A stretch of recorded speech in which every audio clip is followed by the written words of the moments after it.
ক, নির্বাচনকালীন সময়ে তত্ত্বাবধায়ক সরকার, নির্বাচন কমিশন এবং অন্যান্য সাংবিধানিক প্রতিষ্ঠান জুলাই সনদে বর্ণিত প্রক্রিয়ার আলোকে গঠন করা হবে।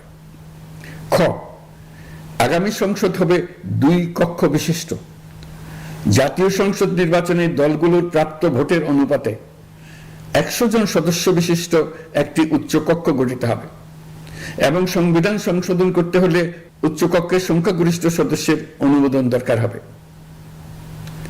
গ, সংসদে নারীর প্রতিনিধি বৃদ্ধি, বিরোধী দল থেকে ডেপুটি স্পিকার ও সংসদীয় কমিটির সভাপতি নির্বাচন, প্রধানমন্ত্রীর মেয়াদ সীমিতকরণ, রাষ্ট্রপতির ক্ষমতা বৃদ্ধি, মৌলিক অধিকার সম্প্রসারণ, বিচার বিভাগের স্বাধীনতা ও স্থানীয় সরকার সহ বিভিন্ন বিষয়ে যে 30টি প্রস্তাবে জুলাই জাতীয় সনদে রাজনৈতিক দলগুলোর